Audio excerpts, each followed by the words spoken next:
ভোর 4টে বাজে। সঞ্জনা ঘড়িতে সময় দেখল এবং তার মনে থাকা সন্দেহ দূর করার জন্য শাশুড়ির ঘরের কাছে পৌঁছলো। সেখানে গিয়ে সে দেখে দরজা ভেতর থেকে বন্ধ। এটা দেখে সে অবাক হয়ে গেল এবং ভাবতে লাগলো এটা কিভাবে হতে পারে। এবং আমি নিজে তো বুড়িকে বাড়ি থেকে বের হতে দেখেছি। এরপর থেকে আমি এই ঘরের দিকে নজর রেখেছি। যখন বুড়ি বাড়ির বাইরে, তাহলে ঘর ভেতর থেকে কিভাবে বন্ধ হলো?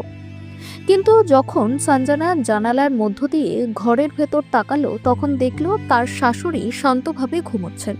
এটি দেখে সে আরো অবাক হয়ে গেল। এই বুড়ি কি ভূত হয়ে গেছে নাকি?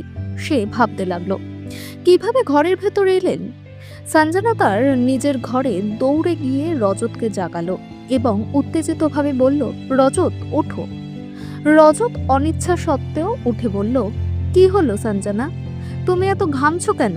সঞ্জনা বলল, রজত, তুমি লক্ষ্য করেছো কি তোমার মা রাতে কোথাও যান এবং 2-3 ঘন্টা পরে ফেরেন? রজত বলল, সঞ্জনা তুমি কি বলছো? তুমি জানো না, মা তো অন্ধকারে কিছুই দেখতে পান না। ডাক্তারও বলেছেন সন্ধ্যার পর থেকে মা কিছুই ঠিকমতো দেখতে পান না। আমি মায়ের চিকিৎসার জন্য বিদেশে থাকা বন্ধুর সঙ্গে কথা বলেছি। আমরা মায়ের চিকিৎসা করাবো। মায়ের জন্য আমার অনেক কষ্ট হয়। রজতের কথা শুনে সঞ্জনা ভাবতে লাগলো, রজত ঠিক বলছে। শাশুড়ি মায়ের তো সত্যিই অন্ধকারে দেখতে অসুবিধা হয়, কিন্তু আমি যা দেখেছি সেটা কি? না না, ওটা মাই ছিল। সে কিছু বলল না, চুপ থাকলো। তবে সে মনে মনে ঠিক করলো যে সে ঠিকই খুঁজে বের করবে বুড়ি কোথায় যায়। রজনী দেবী সকালে বাইরে যেতেন। সঞ্জনা তার ওপর নজর রাখছিল, কিন্তু সে কিছুই বুঝে উঠতে পারছিল না। সে ঠিক করলো আজ আমি তাকে জিজ্ঞেস করবই, কোথায় যায় দেখব। সে সোফায় বসে অপেক্ষা করতে লাগলো। রজত বলল, আমি বের হচ্ছি, কিছু কাজ আছে, 1-1.5 ঘন্টায় ফিরবো। রজত বের হয়ে গেল। আর কিছুক্ষণ পরেই রজনী দেবী বাড়ি ফিরলেন। সঞ্জনা তাকে দেখে দাঁড়িয়ে পড়ল এবং চিৎকার করে বলল, এসে গেছো মহারানী, ঘোড়া হলো?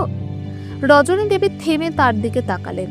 সঞ্জনা বলল, এই বাড়িতে কি তুমি একা থাকো যে কাউকে না বলে ঘুরতে বের হও? সব কাজ ফেলে কোথায় যাও? রজনী দেবী শান্ত কণ্ঠে বললেন, বৌমা ধীরে কথা বলো, আমি তোমার চাকর নই। আর এসব কথা আমাকে বলো না। নিজের বাড়ির লোকদের কাছ থেকে ব্যবহার শিখে এসো, যারা এমন বাজে সংস্কার দিয়েছে।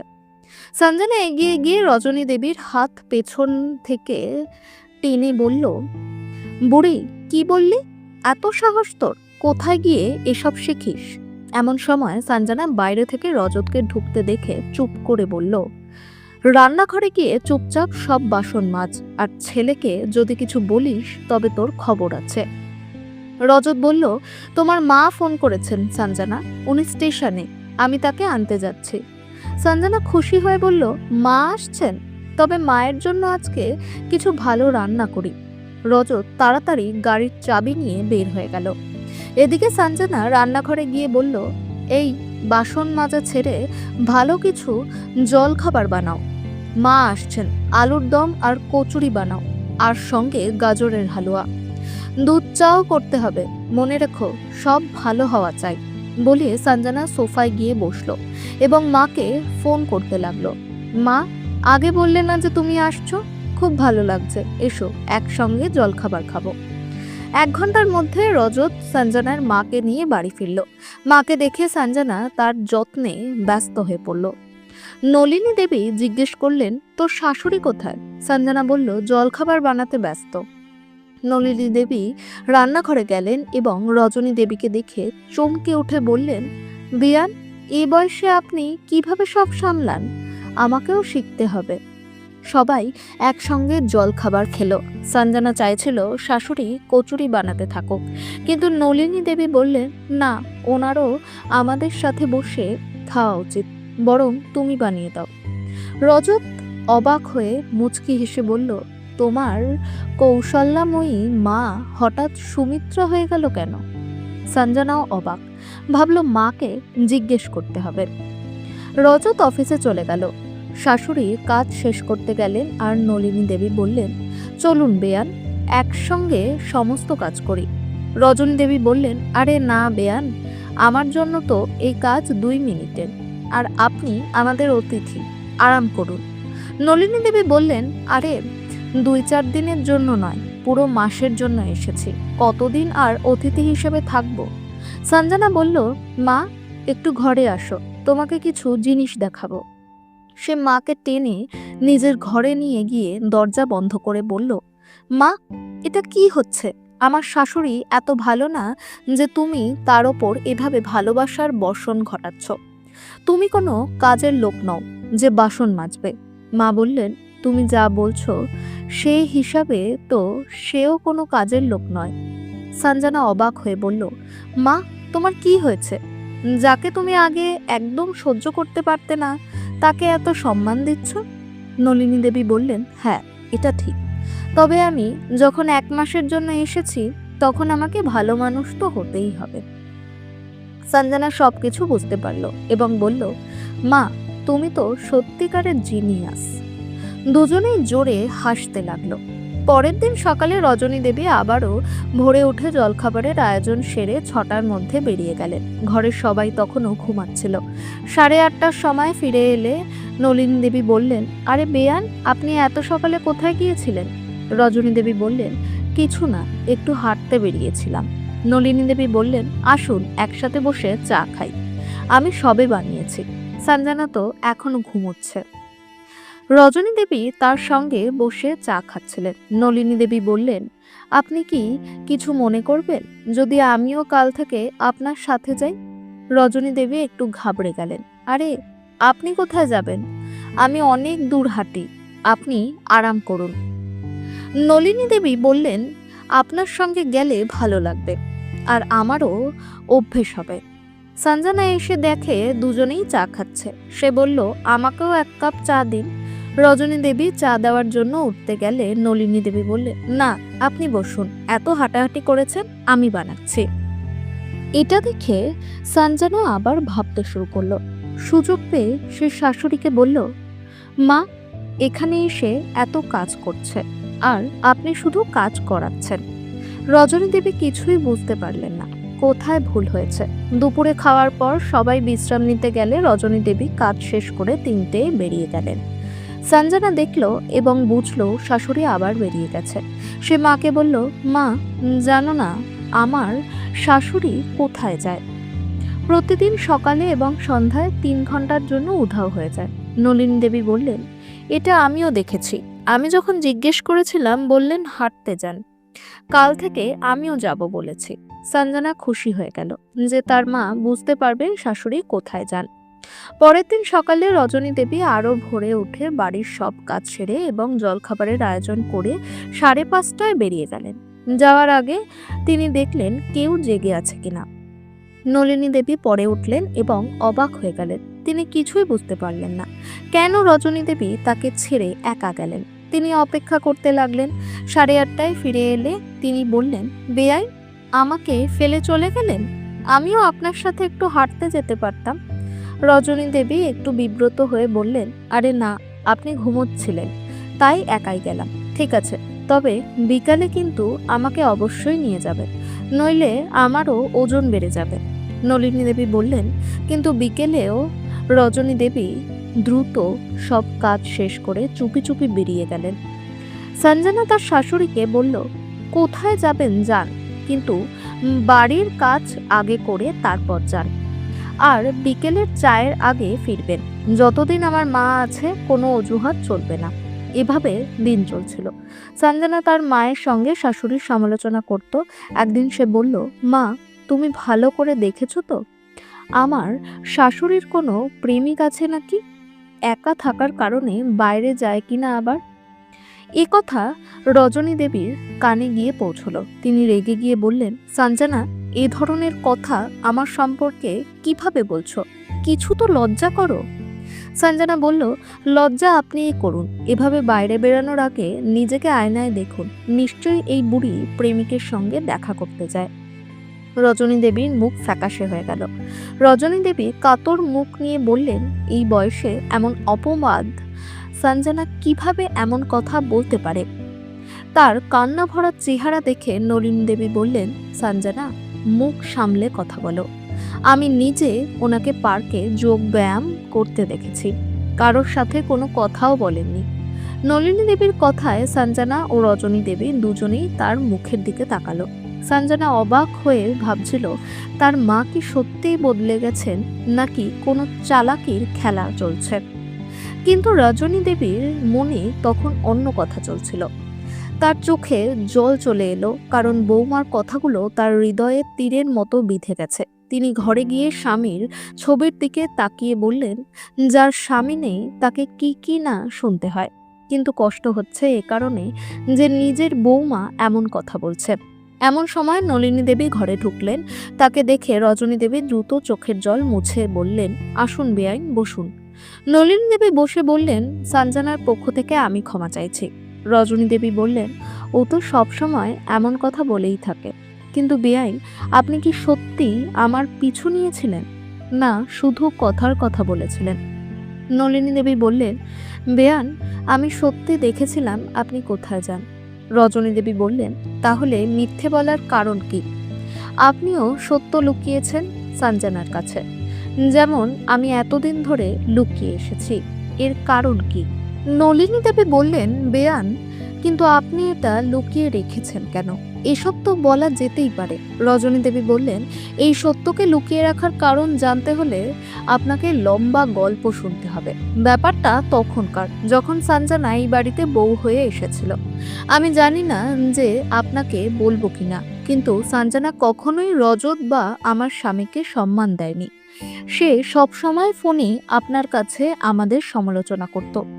এটা শুনে নলিনী দেবী লজ্জায় মাথা নিচু করলেন। তার নীরবতা দেখে রজনী দেবী সাহস নিয়ে বললেন, আমরা সঞ্জনাকে অনেক ভালোবাসা দেওয়ার চেষ্টা করেছি।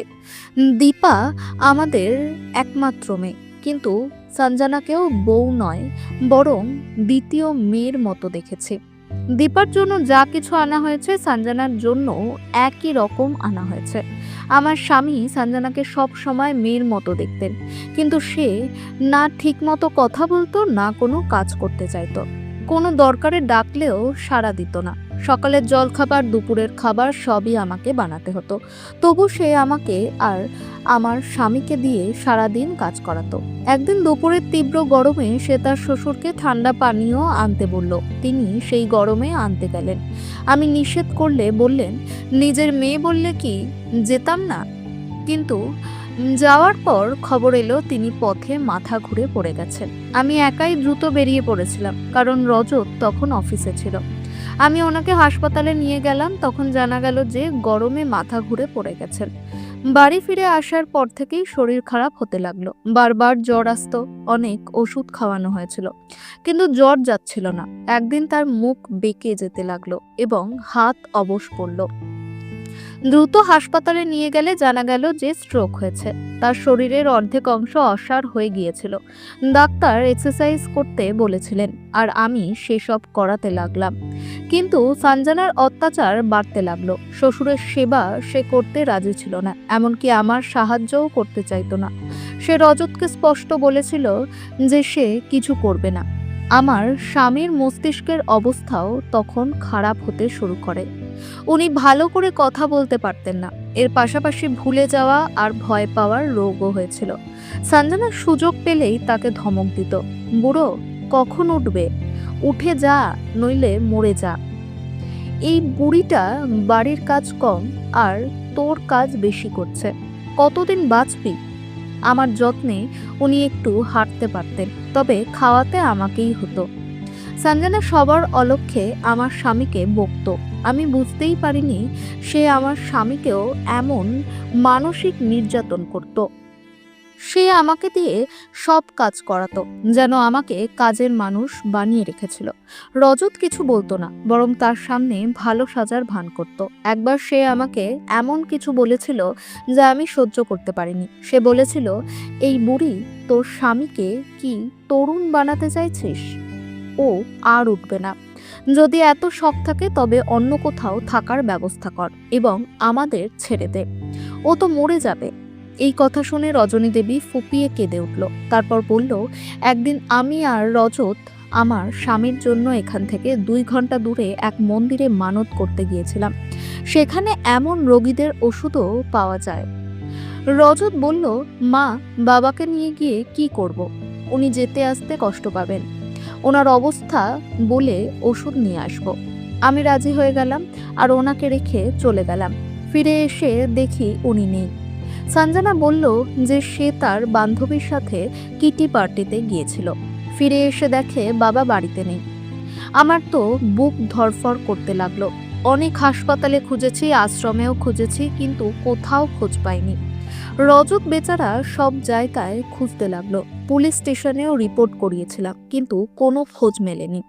উনি তো কারোর কাছে নিজের নামও বলতে পারতেন না, কারণ ওনার কথা বলার শক্তিও বন্ধ হয়ে গিয়েছিল এবং ওনার মানসিক অবস্থাও শিশুর মতো হয়ে গিয়েছিল। দীপাও ওনাকে খুঁজেছে আর আমিও প্রতিদিন খুঁজতে যেতাম, কিন্তু সঞ্জনা বলতো, আরে হয়তো কোনো গাড়ির নিচে চলে গেছে, বলছি ছবিতে মালা দিয়ে দিন। আমি এই কথাগুলো সহ্য করতে পারতাম না। রজত তো বাড়িতে শান্তি চেয়েছিল।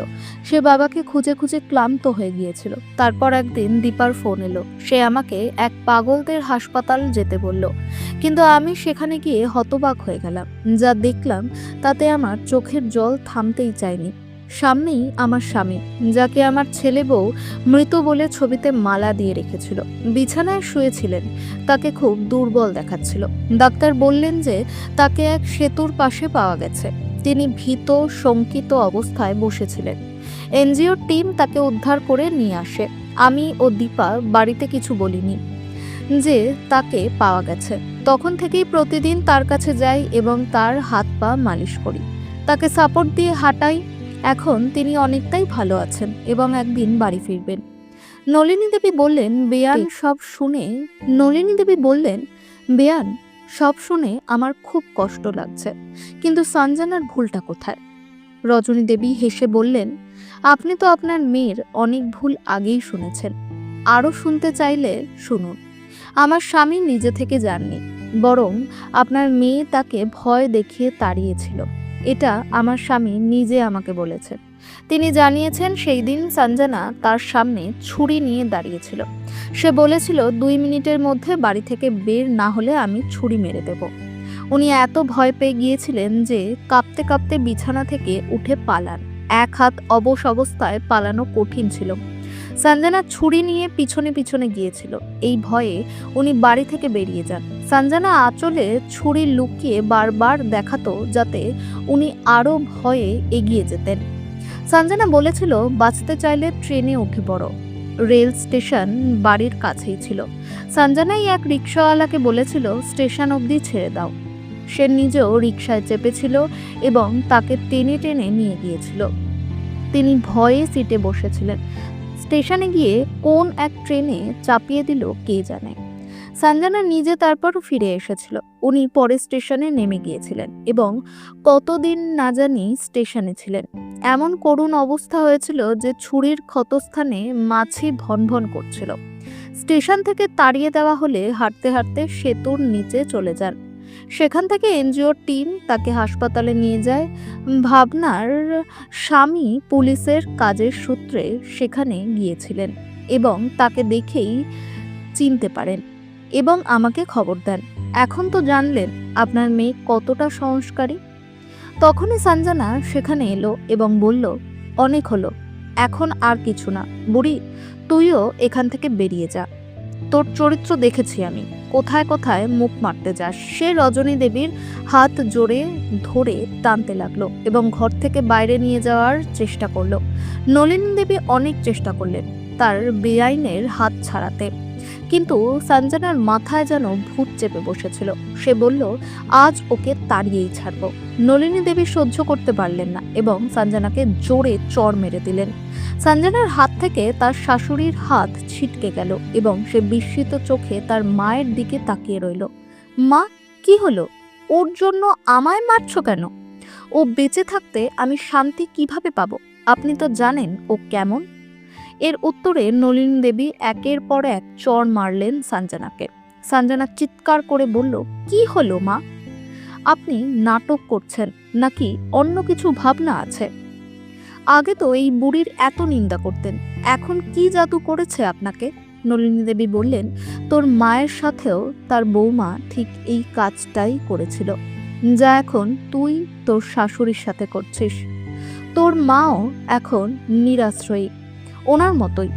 যেভাবে তুই ওনাকে কথা শোনাস, ঠিক সেভাবেই তোর মাও তার বৌমার কাছ থেকে এইসব শুনেছে। সঞ্জনার যেন পায়ের তলা থেকে মাটি সরে গেল। সে বলল, মানেটা কি মা? নলিনী দেবী কাঁদতে কাঁদতে সোফায় বসে পড়লেন।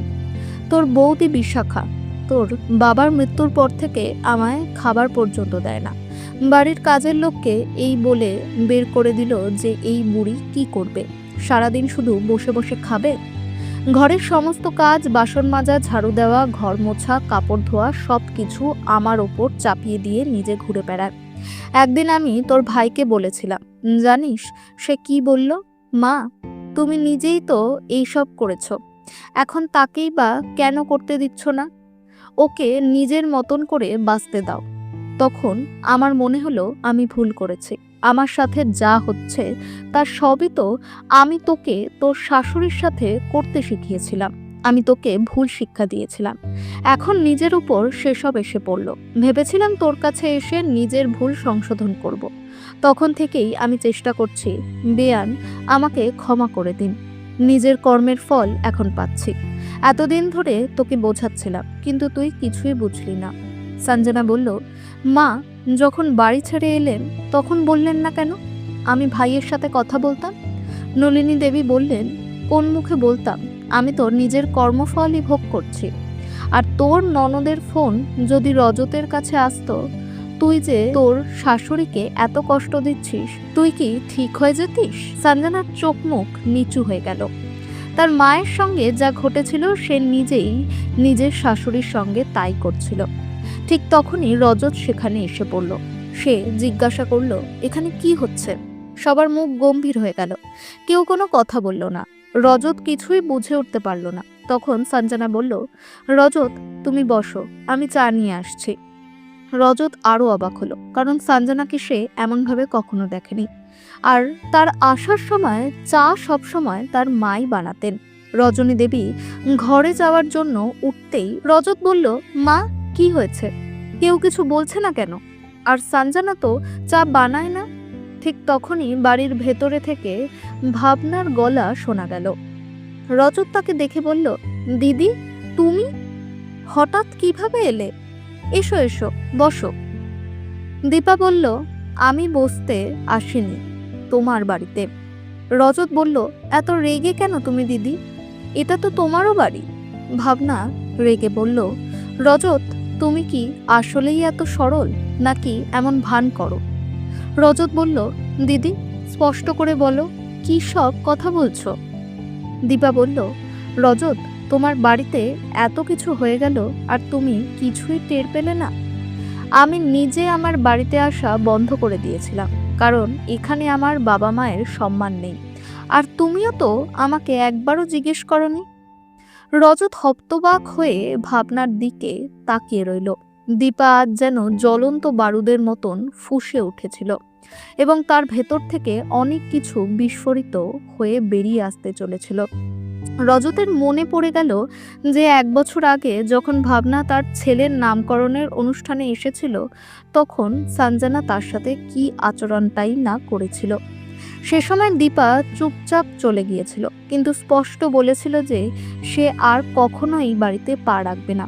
কিন্তু আজ কেন সে এসেছে, রজতের মাথায় এই প্রশ্নই ঘুরপাক খাচ্ছিল।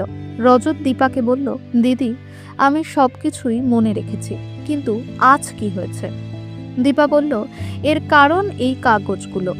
সে হাতে ধরা কাগজগুলো রজতের সামনে ধরল। রজত দীপার হাত থেকে কাগজগুলো নিয়ে পড়ল এবং চমকে গেল। এদিকে সঞ্জনাও চা নিয়ে এসে গেল। দীপাকে সামনে দেখে তার মুখ শুকিয়ে গেল। সে জানতো যে ভাবনা হঠাৎ করে এখানে আসেনি। রজত বলল, এটা কি দিদি? কে করেছে এসব? মা, দেখো দিদি আমাদের সঙ্গে কি করেছে। রজনী দেবী নিজের জায়গায় স্থির হয়ে দাঁড়িয়ে রইলেন।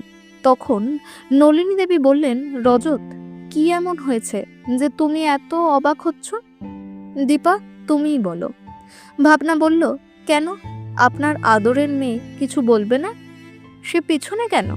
তাকেও এই কাগজ দেখিয়ে দাও, সঞ্জনা রজতের কাছে গিয়ে কাগজ দেখে চিৎকার করে বলল, দেখলে তোমার দিদির আসল রূপ? আমি ঠিকই বলেছিলাম রজত, দেখো সে কত লোভী, এই বাড়ি নিজের নামে করে নিয়েছে। রজনী দেবী বললেন, সঞ্জনা সাবধান, ওর দিকে আঙ্গুল তুলতে যেও না। যদি কেউ কিছু করে তার ফলও তাকে পেতে হয়। তুমি আমাদের জন্য করেছই বা কি? নলিনী দেবী সঞ্জনার মুখের দিকে তাকিয়েছিলেন। সঞ্জনা বলল, কিন্তু এই কাগজগুলোতে তো বাবার সই আছে, এটা কিভাবে সম্ভব? দিদি কি বাবার জীবিত অবস্থায় সই করিয়ে নিয়েছে নাকি? রজত, আমি তো বলেছিলাম ও একদিন আমাদের ঠকিয়ে দেবে। এই কথা শুনে আজও রজত তার দিদির উপরই সন্দেহ করল। তবে আজ আর রজনী দেবী চুপ থাকলেন না। অনেক হয়েছে রজত, তোমার বউকে বলো চুপ করতে। রজত কিছুই বুঝতে পারছিল না এবং সে সোফায় মাথা ধরে বসে পড়ল। রজনী দেবী দীপাকে কিছু ইশারা করলেন এবং দীপা দরজার দিকে তাকিয়ে বলল, বাবা চলে আসুন। সোফায় বসা রজত এদিক ওদিক তাকাতে লাগলো। সে স্পষ্টভাবেই দীপার মুখ থেকে বাবা শব্দটা শুনেছিল। সামনের দরজা দিয়ে সত্যি তার বাবাকে আসতে দেখলো এবং চোখ বড় বড় করে তাকিয়ে রইল। আসলে রজনী দেবী প্রতিদিন রাতে তার স্বামীর সাথে দেখা করতে যেতেন, কারণ হাসপাতালে তার চিকিৎসা চলছিল। যেভাবে ও যে অবস্থায় রজনী দেবী তার স্বামীকে পেয়েছিলেন তা দেখে তার আত্মাও কেঁদে উঠেছিল। তিনি এক মুহূর্তের জন্য তাকে নিজের থেকে দূরে রাখতে চাননি, কিন্তু তাকে বাড়িতে আনা সম্ভব ছিল না। তাই তিনি তার মেয়ে ও বান্ধবীর সাহায্য নেন। তার বান্ধবীর ছেলে একজন ডাক্তার ছিল এবং তিনি এই পরামর্শ দিয়েছিলেন যে তিনি রজতকে বলবেন যে রাতে তিনি দেখতে পান না, বাকিটা সে দেখে নেবে। রজত বলল, মা তাহলে তুমি রাতে দেখতে পাও? এবং দিদি, এটা সত্যি যে বাবা? বাবা তুমি বেঁচে ছিলে, ভালো ছিলে? রজত আনন্দে কাঁদতে কাঁদতে বাবাকে এদিক ওদিক থেকে দেখতে দেখতে জড়িয়ে ধরল। বাবা তুমি কোথায় গিয়েছিলে, বলো না তুমি কোথায় ছিলে? আমি কত খুঁজেছি তোমায়, কোথায় কোথায় না খুঁজেছি, পুলিশ স্টেশনেও রিপোর্ট করিয়েছিলাম। বাবা কান্না ভরা চোখে রজতকে দেখছিলেন। অনেকদিন পর ছেলেকে বুকে জড়িয়ে ধরেছিলেন। দীপাও কেঁদে উঠেছিল এবং রজনী দেবীও তাদের কাছে চলে এসেছিলেন। রজতের মুখ থেকে একই প্রশ্ন বারবার শুনে রজতের পিতা রাজেশবাবু বললেন, সঞ্জনাকে জিজ্ঞেস করো আমি কোথায় গিয়েছিলাম, সে সব জানে। রজত এই কথা শুনে হতবাক হয়ে গেল। তার রাগ ক্রমশ বাড়ছিল। রজত সঞ্জনার দিকে তাকালে সে চোখ নামিয়ে নিল। দীপাও বলল, রজত ও আর কি বলবে, নাকি আমি বলবো? বাবা কোথায় ছিলেন? এরপর দীপা সঞ্জনার সমস্ত অপকর্ম রজতের সামনে ফাঁস করে দিল। সমস্ত সত্য শুনে রজত স্তম্ভিত হয়ে গেল। সে এগিয়ে গিয়ে সঞ্জনাকে জোরে একটা থাপ্পড় মারল। থাপ্পড়টি এত জোরে ছিল যে সঞ্জনার গালে হাতের ছাপ বসে যায় এবং সে গাল চেপে বসে রইল। রজত রাগে চিৎকার করে বলল, আজ পর্যন্ত আমি তোমার সব ভুল ক্ষমা করেছি, সব কিছু উপেক্ষা করেছি, কিন্তু তুমি থামোনি। তুমি এতটা নিচে নামলে যে আমার বাবাকে ভয় দেখিয়ে তাড়িয়ে দিলে। তোমাকে এইসব শেখানোর জন্য তোমার মা দায়ী। আজ আমি তোমাদের দুজনকেই এই মুহূর্তে বাড়ি থেকে বের করে দেব। রজত সঞ্জনা এবং তার শাশুড়ির হাত ধরে টেনে নিয়ে যেতে লাগলো। নলিনী দেবী কাঁদছিলেন কিন্তু কিছুই বললেন না। রজনী দেবী বললেন, থামো রজত, ওনার সাথে এমন করো না, উনি তো নিজেই নিরাশ্রয়ী। রজত বিস্মিত হয়ে তাদের দিকে তাকালো।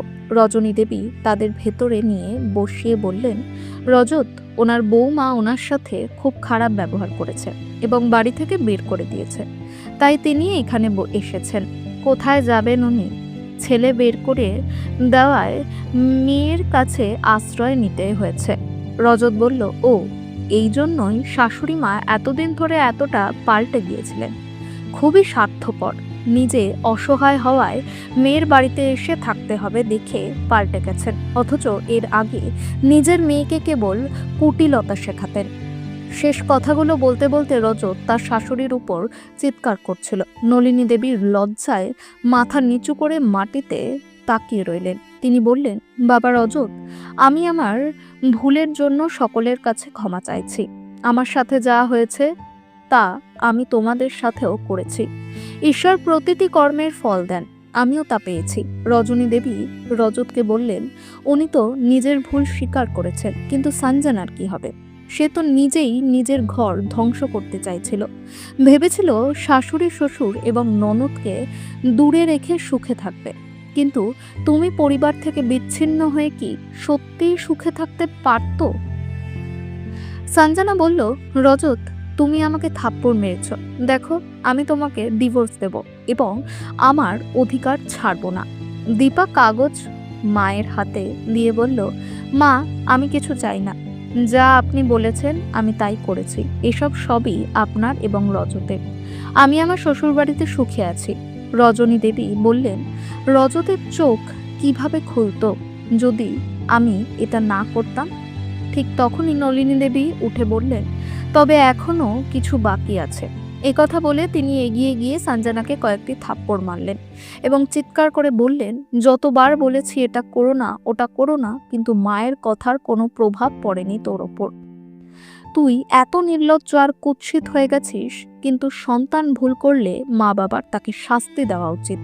এই বলে তিনি আবার সঞ্জনার গালে জোরে থাপ্পড় মেরে বললেন, নিজেই নিজের ঘর ধ্বংস করেছিস, অন্য কাউকে দোষ দিস না।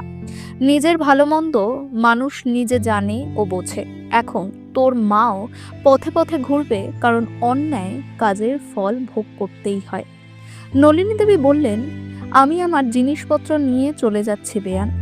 যখন আমি এসেছিলাম তখন বলেছিলাম কিছু ঠিক করতে এসেছি, কিন্তু সেটা পারিনি। আমি কোনো আশ্রমে চলে যাব। আপনারা সবাই আমাকে আমার কাজের জন্য ক্ষমা করুন। আমি অনেক ভুল করেছি। নলিনী দেবী ব্যাগ নিয়ে বেরিয়ে যাচ্ছিলেন। রজতের বাবা রজতকে বললেন, রজত, ওনাকে থামাও। আমি একা বাইরে থেকেছি, আমি জানি কতটা কষ্ট। জীবন্ত থেকেও মরার মতো বাঁচতে হয়। বৌমা না রাখে তো আমরা রাখবো, তারও তো এটা মেয়ের বাড়ি। সঞ্জনা এসব দেখে যাচ্ছিল। নলিনী দেবীকে ভেতরে আনা হলো এবং সঞ্জনা দরজায় দাঁড়িয়ে রইল। রজত তাকে দেখে বলল, এবার আলাদা করে তোমাকে বলার কিছু নেই। এখান থেকে বের হও এবং আর কখনো তোমার মুখ দেখিও না। সঞ্জনা দরজার চৌকাঠে মাথা ঠেকিয়ে কাঁদতে কাঁদতে ক্ষমা চাইতে লাগলো। সে কখনো তার শাশুড়ি, আবার কখনো তার কাছে ক্ষমা চাইছিল। সে ভাবনার দিকে তাকিয়ে বলল, দিদি, প্লিজ আমার ভুলগুলো ক্ষমা করো। আমি অনেক ভুল করেছি, কারোরই সম্মান করিনি। আজ সব কিছু বুঝতে পেরেছি। আমি খুব লজ্জিত। আমার মায়ের সাথে তোমরা যা ভালো তাই করেছ। আমি তোমাদের সাথে কি না কি খারাপ ব্যবহার করছিলাম। সঞ্জনা 2 ঘন্টা ধরে চৌকাটে কাঁদতে লাগলো। রজনী দেবী আর সহ্য করতে পারলেন না এবং তাকে সতর্ক করে ভেতরে নিয়ে গেলেন। তিনি বললেন, তোমাকে আরেকটি সুযোগ দেওয়া হচ্ছে। রজত সঞ্জনার দিকে একবারও তাকালো না এবং তার বাবার পাশে বসে রইল। রজত তাকে এমন শাস্তি দিল যে সঞ্জনা জীবন্ত থেকেও প্রায় মরে গিয়েছিল। রজত আর কখনো তার সাথে কথা বলল না। একই বাড়িতে থেকেও সে তার জন্য অচেনা হয়ে গেল।